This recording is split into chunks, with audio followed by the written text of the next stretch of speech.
warahmatullahi wabarakatuh. Kami dari SMA Negeri 1 Tarunsari ingin mewawancari jenengan Pak tentang peristiwa reformasi 1998. Apakah Anda bersedia? Saya bersedia. Untuk memenuhi tugas praktek sejarah Indonesia. Saya Ufatun Najia dari kelas 12 IPS 2. Saya Muhammad Yusuf Arsuna dari 12 IPS 2. Saya Naufal Alfareza dari 12 IPS 2. Saya Risa Kurniawan dari kelas 12 IPS 2. Saya Irma Fira dari kelas 12 IPS 2. Saya Yunita Desida Mayanti dari kelas 12 IPS 2.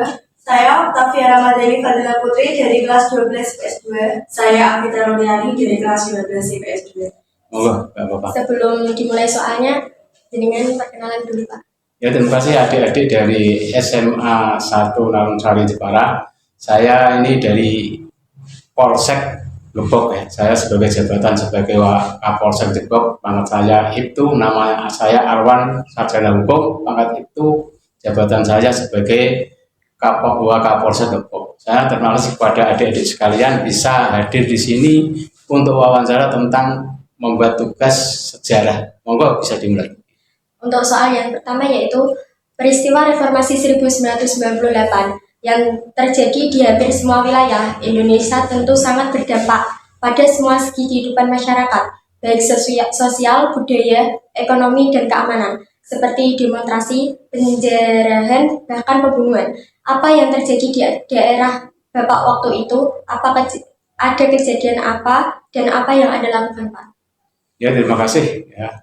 Acara reformasi tahun 1998 adalah suatu peristiwa ya, suatu peristiwa yang mencekam memang pada waktu itu ya. Semuanya orang melakukan demonstrasi di mana-mana ya, tidak hanya di ibu kota tapi sampai ke pelosok desa ya. Sampai ke wilayah terutama wilayah Kudus ya.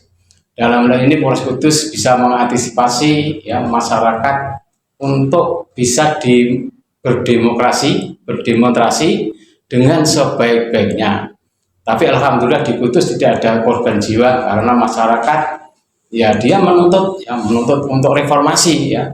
Tapi reformasi harus dilakukan ya, tapi harus dengan demokrasi ya. Demokrasi harus ditegakkan sehingga dalam rangka demokrasi atau demonstrasi di wilayah Kudus itu bisa dikendalikan ya. Karena apa? Karena masa Kudus ya kita harus sebagai petugas kita harus melakukan pendekatan. Tidak harus kita paksa. Orang berdemonstrasi tidak harus kita larang ya. Memang hak-hak warga negara untuk melakukan atau memberikan pendapat ya. Tapi harus kita lakukan upaya. Jangan sampai suatu demonstrasi itu yang berlebihan ya. Jangan sampai suatu demonstrasi itu yang anarkis ya. Seperti itu ya. Untuk soal yang kedua yaitu krisis moneter yang terjadi akibat nilai mata uang rupiah menurun, utang luar negeri yang melambung dan menyebabkan daya beli masyarakat menurun, merupakan salah satu sebab marahnya masyarakat terhadap pemerintah Orde Baru saat itu, Pak. Bagaimana kondisi ekonomi daerah Bapak pada saat itu? Gaji yang Bapak peroleh dengan kebutuhan lebih besar mana saat itu, Pak? Ekspor industri mebel dengan harga dolar jika dirupiahkan akan mendapatkan keuntungan berlipat ganda. Ya, terima kasih untuk masalah krisis moneter pada waktu itu ya. Semuanya itu merasakan ya. Tidak hanya seorang pegawai, tapi juga masyarakat pada umumnya. Karena krisis itu tidak hanya melanda di Indonesia ya, tapi seluruh dunia. Tapi alhamdulillah ya, dengan adanya krisis tersebut kita bisa bersatu untuk melawan krisis ya. Sehingga apa yang kita lakukan pada waktu itu ya memang kebutuhan itu lebih banyak daripada suatu penghasilan ya. Sehingga kejadian-kejadian itu juga banyak, tapi dengan adanya masyarakat yang sudah terbiasa untuk menjalani suatu kehidupan ya, menerima apa adanya. Akhirnya suatu krisis itu lambat laun bisa kita atasi. Di wilayah kita, khususnya di wilayah Kudus dan Gembok pada umumnya ya, di Kudus pada umumnya, karena Kudus adalah suatu sentra industri ya, tapi untuk masalah krisis ini nggak terlalu melanda sebenarnya, tapi juga merupakan suatu ancaman ya. Memang masyarakat Kudus juga banyak yang kerja di luar kota ya, tapi alhamdulillah dengan adanya masyarakat yang sudah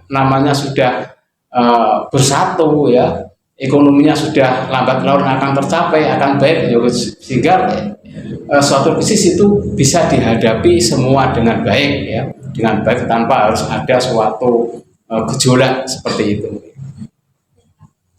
Untuk soal yang ketiga yaitu peristiwa reformasi 1998 dengan begitu banyaknya massa dari mahasiswa ataupun kalangan umum yang menuntut Presiden Soeharto untuk mundur dengan cara demonstrasi besar-besaran, turun ke jalan, mengakibatkan mencekamnya situasi negara. Bagaimana baiknya atau bagaimana harusnya TNI atau Polri mengatur begitu banyaknya massa yang begitu besar, Pak?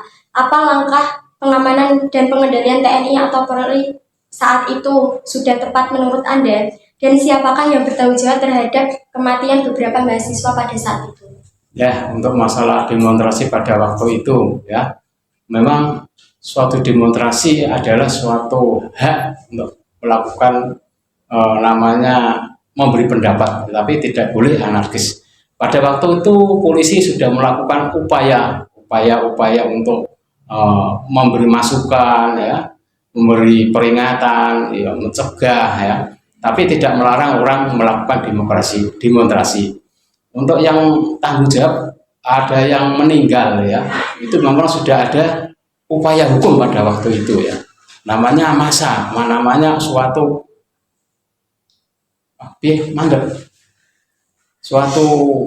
peristiwa ya. Seorang banyak massa yang harus melakukan upaya menuntut sesuatu ya, kita harus pendekatan ya. Nah, kalau ada yang meninggal itu sebenarnya sudah ada upaya hukum ya, ada yang mungkin melakukan menyegah seseorang terlalu keras atau terlalu bagaimana, itu adalah sudah ada upaya hukum ya. Tapi pelakunya juga sudah ada tindakan pada waktu itu ya. Tidak ada orang meninggal tidak diurusi ya, tidak ya, tapi ada upaya hukumnya sudah ada ya, sudah dilakukan sampai ke pengadilan juga pada waktu itu ya, sehingga memang petugas keamanan ini bertanggung jawab masalah itu ya. Kalau pelakunya korban aja yang meninggal ya, yang mencegah atau yang melakukan upaya hukum ini juga harus ada tindakan hukum kan, seperti itu ya. Tidak ada yang dibiarkan begitu saja, ada orang meninggal tidak ada yang dibiarkan begitu saja ya. Sudah ada upaya hukum sebenarnya ya, sudah ada tindakan hukum ya pada waktu itu. Untuk soal yang terakhir, Pak, dari beberapa presiden yang pernah menjabat memimpin Indonesia tentu memiliki kelebihan dan kekurangan. Dari pengalaman atau cerita yang Bapak lalui, siapa presiden yang menurut Anda terbaik di antara yang terbaik, Pak? Dan apa alasannya? Ya, semua presiden di Indonesia itu semuanya baik ya. Memang ada yang seseorang itu ada kelebihan dan kekurangan, tapi semuanya baik, tidak ada yang jelek ya. Karena apa? Presiden di Indonesia ada yang tidak ada presiden yang melanggar hukum kan, nggak ada. Ya kan, nggak ada kan? Semuanya itu sesuai dengan aturan hukum. Nggak ada semua presiden itu diadili di muka hukum kan, belum ada ya. Saya berpendapat bahwa semua presiden itu semuanya paling baik dan terbaik ya. Itu ya. Dari kami terima kasih. Mohon maaf apabila ada kesalahan, Pak. Wassalamualaikum warahmatullahi wabarakatuh. Waalaikumsalam warahmatullahi wabarakatuh.